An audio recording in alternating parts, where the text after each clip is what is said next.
आदाब, मैं हूं मुमताज आलम रिजवी। बात करूंगा G20 समिट की इख्तिताम पजीर हो गई है। प्रधानमंत्री नरेंद्र मोदी ने अब ब्राजील को अगली समिट की जिम्मेदारी अध्यक्षता सौंप दी है और हिंदुस्तान में जो G20 समिट थी उसका समापन का ऐलान कर दिया है, इख्तिताम का ऐलान कर दिया है। लेकिन इस दौरान तीन ऐसी बड़ी खबरें मैं आपकी खिदमत में पेश करूंगा जिसने हिंदुस्तान की साख को नुकसान पहुंचाया, जिसने भारत की जो G20 समिट है उसमें कहीं ना कहीं एक निगेटिव पहलू को सामने रख दिया है। तीन ऐसी खबरें। पहली खबर ये कि दिल्ली में कल से बारिश हो रही है और बारिश के बाद दिल्ली का जो हाल है वो अपनी जगह, लेकिन जो G20 की जहां पे मीटिंग हो रही है और जो हाल बनाया गया था, जिसका नाम रखा गया था भारत मंडपम, इसका नाम रखा गया था भारत मंडपम, और यहां पे इस बारिश की वजह से पूरा पानी भर गया। पानी पानी ये पूरी जगह हो गई है और इस पर 2700 करोड़ रुपया खर्च किया गया था इस मंडपम को बनाने के लिए, और इसकी चकाचौंध को सब दिखाया जा रहा था, सब जगह नुमाया किया जा रहा था और बड़ा इसका शोर था। लेकिन एक बारिश ने भारत सरकार की पोल खोल करके रख दी, उनकी तैयारियों की धज्जियां उड़ा दी। और ये मैं नहीं कह रहा हूं, बल्कि अपोजिशन ने एक वीडियो जारी किया है और वीडियो में आप देख सकते हैं, वैसे तो अब ये तमाम खबर में मौजूद है, और वो लिख रहा है कि खोखले विकास की पोल खुल गई। ये लिखा है और लिखा है कि G20 के लिए भारत मंडपम तैयार किया गया था, 2700 करोड़ रुपया खर्च किए गए, एक बारिश में पानी फिर गया और मोदी सरकार पानी पानी हो गई। जी हां, अब मालूम नहीं कि हुई कि नहीं हुई, वरना शर्म की बात तो है, गैरत की बात तो है। ये कैसा बनाया गया था आप सोचिए, एक टेंट भी लगाया जाता है तो बारिश के दिनों में ऐसे मौसम में उसको इस तरीके से बना दिया जाता है कि वहां पानी न पहुंचे। लेकिन भारत मंडपम जहां पे G20 की समिट हो रही थी वो पानी पानी हो गया, उसमें हर जगह पानी भर गया। ये कैसी तैयारी है? उससे पहले भी जब बारिश हुई थी तो आपने देखा होगा कि प्रगति मैदान का जो अंडरपास बना है वो भी पानी पानी हो गया था, पानी उसमें भर गया था। पानी पानी होना ये एक मुहावरा है, तो मैं पानी पानी इसलिए भी बार बार कह रहा हूं कि कैसे पानी पानी सरकार हो रही है, लेकिन इसका कहीं कोई जिक्र नहीं है, जबकि ये एक बड़ी घटना है, ये एक बड़ा वाकया है, एक बड़ा हादसा है।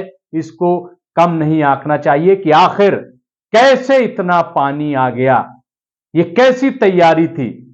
2700 करोड़ रुपया लगाकर जिस इमारत को बनाया गया उसकी ये जर्जर हालत कैसे कैसे पानी दाखिल हो गया, ये अपने आप में एक बड़ा सवाल है। और इस सवाल का जवाब बहरहाल भारत सरकार देती है कि नहीं देती, ये देखने वाली बात है, या फिर ये कह के टाल देगी कि ये तो विपक्ष का कहना ही रहता है, विपक्ष तो सवाल उठाता ही रहता है, लेकिन सवाल तो बड़ा है। दूसरी बड़ी अहम घटना जो हुई है वो ये कि जो अमेरिका के राष्ट्रपति हैं उनकी सुरक्षा में भी चूक हो गई। अब ये बहुत बड़ी बात है, हालांकि उन्हें मौर्या शेरेटन में ठहराया गया था और उनके एक रात के एक रूम का किराया जो है वो 8 लाख रुपए था, और उनकी सुरक्षा के लिए न सिर्फ हिंदुस्तान बल्कि बाहर उनकी भी अपनी सिक्योरिटी अमेरिका से आई थी, उनके साथ कई गाड़ियां भी आई थी। लेकिन भारत सरकार ने भी उनके डेलीगेट्स के लिए कुछ गाड़ियां फराहम कराई थी उनके काफिले के लिए।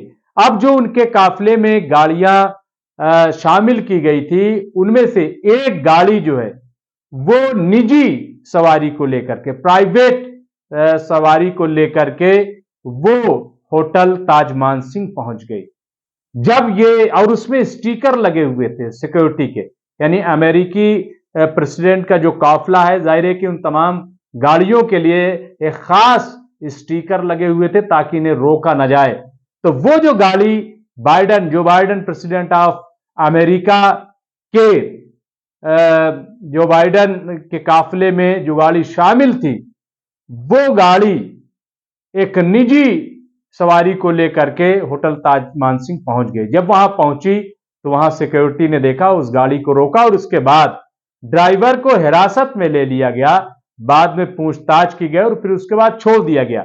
लेकिन थोड़ी ही देर में जो सुरक्षा थी उस पर एक सवाल लग गया और सिक्योरिटी में जो लोग थे वो भी सन्न रह गए कि आखिर इतनी बड़ी ये चूक कैसे हो गई। तो ये दूसरी बड़ी अहम घटना के तौर पर हम देख सकते हैं जो G20 के दरमियान हुई। अभी कई चीजें आएंगी, लेकिन एक और आपको पता है कि 8 सितंबर से लेकर के और आज तक 10 सितंबर तक हाई अलर्ट पर दिल्ली जोन को रखा गया था।